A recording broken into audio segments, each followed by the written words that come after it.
The Middle East continues to burn. Israel and Iran exchange missile strikes. In response to the complete dominance of the Israelis in the skies over Iran, Tehran has undertaken to respond with a massive use of ballistic missiles.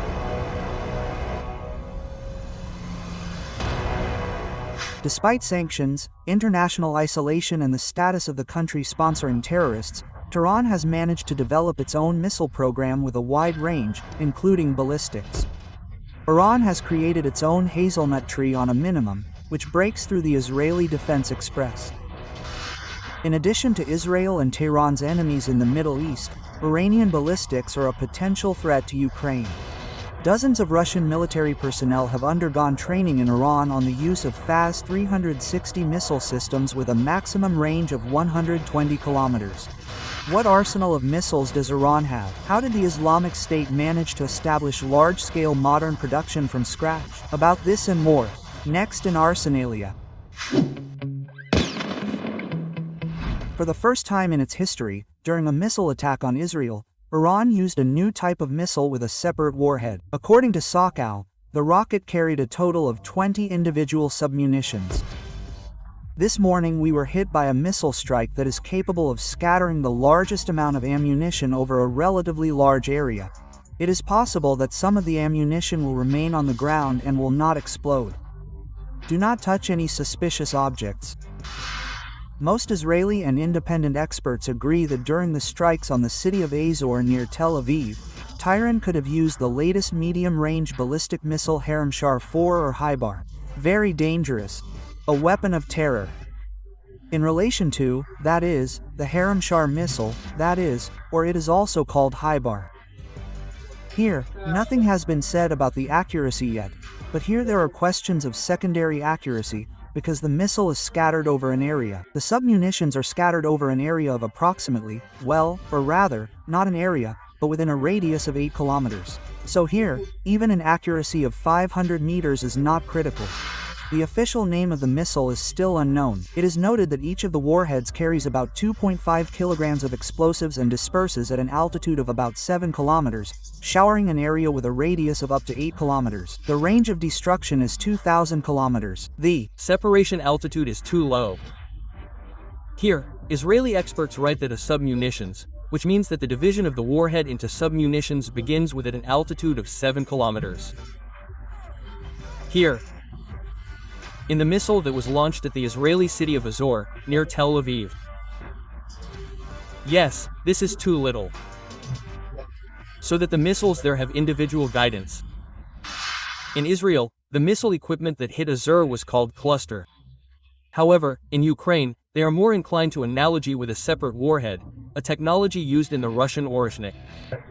There are two types of separating warheads. There is a warhead that is divided into individual guidance units. This is one option. This means it is called MERV, yes, with individual guidance. And there is simply one that is in the target area, a warhead that is divided. This is a hazelnut at minimum settings. A simpler technology was used, at minimum settings, because the Iranian missile is less powerful, less technologically advanced, and also cannot carry a nuclear warhead. At the same time, it can be very effective in breaking through the Israeli defense of the sky. In the case of using ballistics with such equipment, it must be shot down at the most remote boundaries, using complexes of Type 3 or HAD. Shooting down such a missile over a city without kinetic destruction of the still undetached warheads will mean only one thing. They will still fall, explode, and cause damage. Israel has committed a crime against Iran, showing its disgusting essence. With this attack, the Zionist regime has ensured a bitter fate for itself, for which it should definitely prepare. Moreover, the Kheibar missile is not used alone. Despite international pressure, Iran has been developing its missile program for decades and has achieved impressive results over these many years. Iran has at least 3 lines of missiles, which it scales, increases, decreases, changes the warhead in various ways. That's it. And, in principle, it is increasing the number of missiles, because Israeli experts estimated the number of missiles at 2,000 units of 10 different types. The legs of Iranian ballistics grow from North Korea, China and partly Russia. It is a kind of transformer, taking a little from Soviet missiles and part from Chinese ones, in particular CSS-8. This is a short-range ballistic missile of the Earth-to-Earth class, a copy of the old Soviet S-75 missile, which was adapted from the SAM for strikes on land. So the program began with the fact that North Korea in 1985 transferred to Iran, that is, several types of Soviet missiles. And, in addition, the Soviet missile was developed, which, in general, was exported to a number of Arab countries. Here's a Soviet missile called Scud. Here, and on the basis of these Scuds, the Shahab line was created. Shahab is a family of Iranian ballistic missiles created since 1987. The missile received its name in honor of one of the historical quarters of the Azerbaijani city of Nakhchivan. Shahabs are the oldest and most low-tech line of ballistics. In addition to the Shahabs, experts distinguish several other families. The most numerous is Fateh and the longest range is Sayagil, and the Sayagil missiles are the longest-range missiles.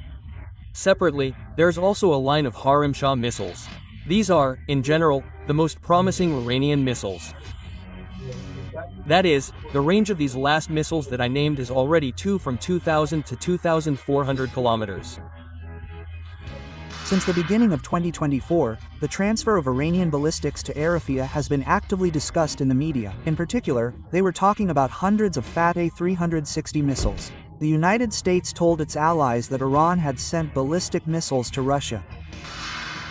Iranian politicians were actively fueling the rumors. We have to barter to meet our needs, including importing soybeans and wheat. Part of the barter includes sending missiles, and another part is sending drones to Russia. At the same time, no one from the Ukrainian side has officially confirmed the use of Iranian ballistics by the occupiers. And this, according to experts, indicates that to date Tehran has not transferred its missiles to Moscow. The Kiev Institute of Forensic Science, yes, which usually examines most of these missiles, yes, most of the missiles that fall on our territory, also did not confirm any new types of missiles, except for those that are officially listed in the Air Force reports.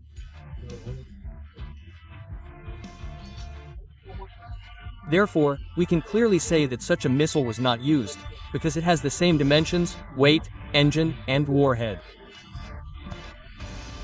Until now, such missiles have not been used, and therefore have not been transferred.